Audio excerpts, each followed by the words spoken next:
गिबियावनो आङो Bethesda prayer ministry जानानै फोथायारि साफ्रोमनिसिम प्रभु जिसुनि मुङै गोजोननाय आरो सिबिनायखौ बावहरग्रोबाय। जय मासि। आं दिनै ख्रिस्टमासनि सोमोन्दै लानानै फंनैसो बुंनो थाखाय बे समाव सानदों।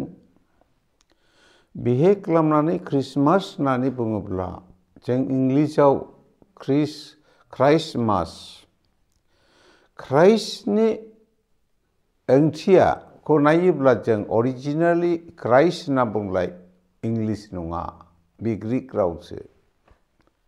ग्रीक रावआव क्राइस्ट मीन्स एन'इन्टेड होननानै बुंदों। आरो मासआबो इंलिस नङा, बे हिब्रु रावसो।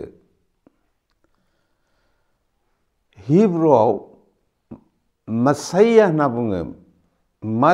मसाइया मसीह, अभिषिक्त मसीह होननाय जादों।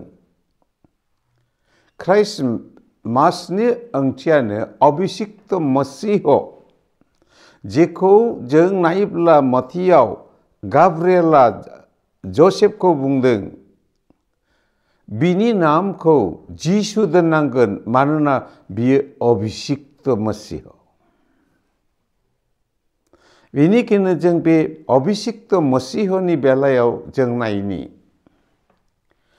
जे दिनैहाय बे अभिषिक्त मसीह जोनोम जानायनि बिसयखौ लानानै जों नायोब्ला इसोरा गिबियावनो जों नायोब्ला नुनो मोनो मजेसनि गेजेरजों बुंबोखादोंमोन, जेराव जेनेसिस 49:10 सिल' फैब्लाथो राजदण्डआ जोंनिफ्राय गोजान जागोन। आरो जों नायोब्ला जों बिसान बिजाबनि 24 बालाबनि 10 सिरियाव आङो जाकबनि फरेलनिफ्राय गोदान हाथरखि ओंखारहोगोन। नाथाय बे हाथरखि ओंखारहोगोनब्ला बे हाथरखिया सोर बेखौ नायनो थाङोब्ला नुजाहोजानाय 22नि सल'आव बुंदों, आं होननानै बुंदों फुंनि हाथरखि होननानै। अब्ला बे हाथरखिया ख्रिस्ट'खौ रुजायदों। आरो जों नाय बे अभिषिक्त मसीहआ जेब्ला फैगोन अब्ला लिरनाय दङ, खोमसियाव थानायफ्रा गिदिर स्रांखौ मोनगोन, थैनायनि सायख्लुमाव थानायफ्रा जोंलायनायखौ नुनो मोनगोन। आरो जेसाया 35:4निफ्राय नायोब्ला जेब्ला बे मसीहआ अबतार जागोन, खानाफ्रा नुनो मोनगोन, लेंग्राफ्रा थाबायगोन, बबाफ्रा रायगोन।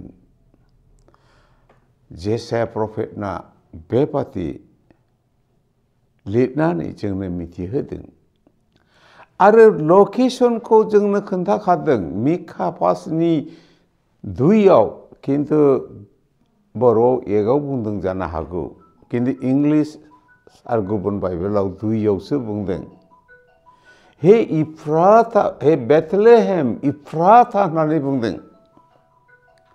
आथा बेथलेहेमनि इफ्राता होननाय जायगायावहाय अबतार जागोनखौ डाइरेक्सनखौ माइका प्रफेटनि गेजेरजोंहाय बिखौ खोन्थाखादोंमोन। अब्लाबो जों नायदो, जाय 3 गोनोखोखौ जों नायोब्ला नुनो मोनो, 3 गोनोखोफोरनि नामा बायथालजार, गसपार आरो मेलकिय'। जाय बायथालजार आरो गसपार आरो मेलकिय'खौहाय जे हाथरखियानो बिसोरखौ दैदेनलांदोंमोन सानजानिफ्राय। नाथाय जेब्ला बिसोरो बेथलेहेमाव सहैदों, 3जों मोनसे जानानै बिसोर रायज्लायबाय, बेथलेहेमनि बबे खनावबा बियो सारि जादों जेरै जों मोननो, बेनिखायनो राजानाव जों सोंहैनि होननानै बिसोरो थि खालामब्ला अख्राङाव ओंखारनाय हाथरखिया गोमोरासै। अब्ला बियो सौदोर मौदोर हेरदनाव थांनानै सोंहैबाय जे सासे राजा जे बेथलेहेमाव सारि जागोन बियो बहा सारि जादों होननायनि लोगो लोगो राजा हेरदआ गिख्रंदों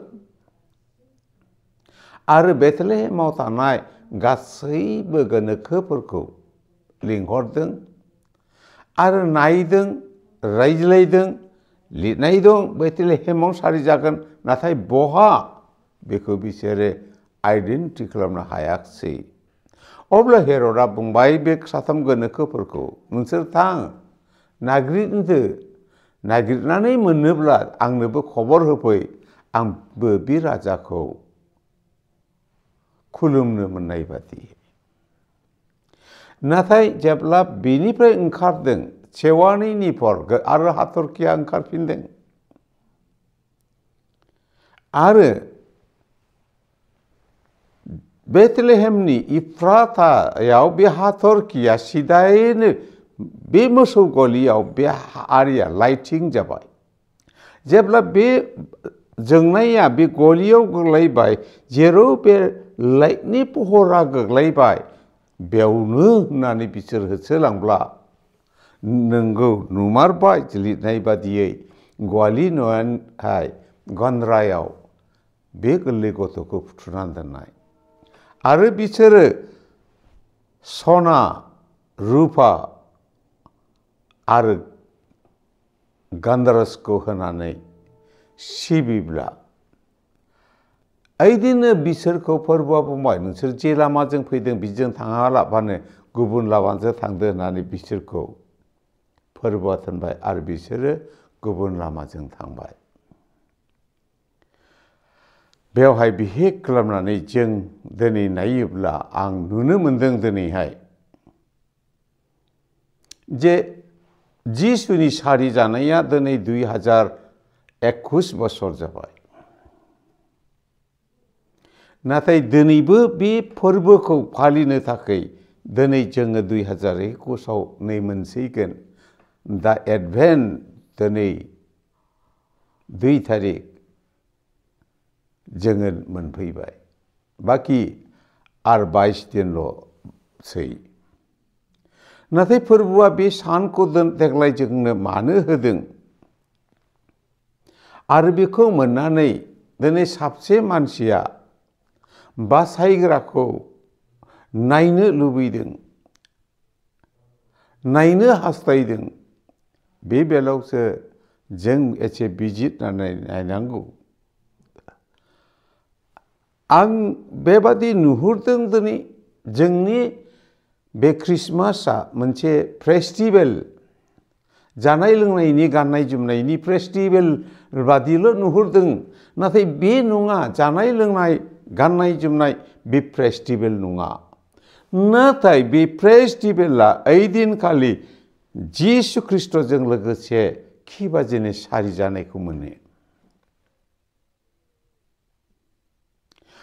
बेनो इसोरनि मोनसे कनसार्नआ जों नायब्ला जों इफिसियान 1 बालाबनि 5 आरो 6 सिरि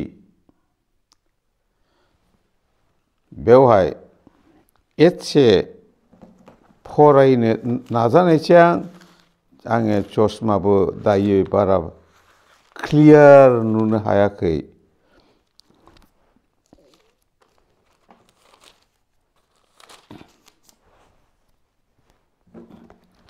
से बालाबनि 5 आरो 6 सिरि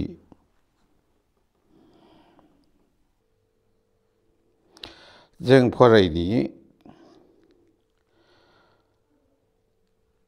जोंखौ बिनियाव सायख' जानो बिनि सिगाङाव गोथार आरो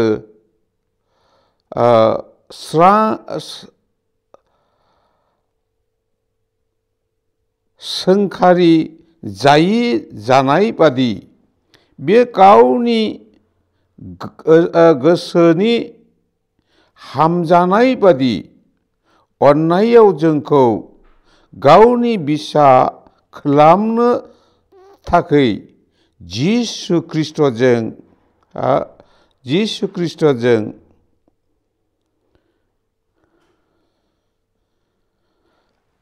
अन्नानै उनाव नोंसोरो फरायदो बेयाव बेबादि लिरनाय दङ जायफ्रा दिनै फोरबुनि सायाव बिहे खालामनानैहाय फोरबुनि बुंनाय बाथ्रानि सायाव फोथायनानै भरसा खालामदों आरो भरसाजों लामा नायदों आरो बे जनखौ बे गावनि बिसा जेब्ला बियो बाथ्राजों सारि होदों आरो बे जनखौबो बे एखे बाथ्राजों सारि होनानैहाय गावनि बिसा मुंखौनो बियो गोसो जाबाय होनना बुंदों। अब्ला जों दिनै नुनो मोनो जे बे ख्रिस्टमासआ बे बर'दिना बोरनि दिना ओइदिनखालि आं जेरै फोरबो जिसु ख्रिस्टआ बाथ्राजों सारि जाबाय जों साफ्रोमखौ बिजों लोगोसे बाथ्राजों सारिफानायनि दिन होननानै आं साननानै लादों। आरो जों नाय प्रथम पेटर 1:12 4-5-6 सिरियाव नायोब्ला बे बायाव बुंदों बे जों साफ्रोमखौबो बाथ्राजों सारि होनो होननानै बुंदों आरो थैसाव जों नायोब्ला बियो बाथ्राजों जों साफ्रोमखौबो बिनि बिसा हिसाबै सारि मोनो बेनो फोरबोनि गिदिर इस्सा। बेनिखायनो फै अनज्लायग्रा गासै फोथायारिनिसिम आंनि खावलायनाय बे 2021आव मेरि ख्रिस्टमासनि गेजेरजों जेरै बिफाया गावनि बिसाखौ बाथ्राजों सारि होदों बेबादिनो आं नोंथाङाबो देग्लाय 2021नि बे ख्रिस्टमासआवहाय बेजों लोगोसे सारिफानानै इसोरनि बिसा होननानै मुंख'जायो जेन आं बेखौनो बुंनानै दोनबाय जिसुनि मुङै जाथोंसै आमेन।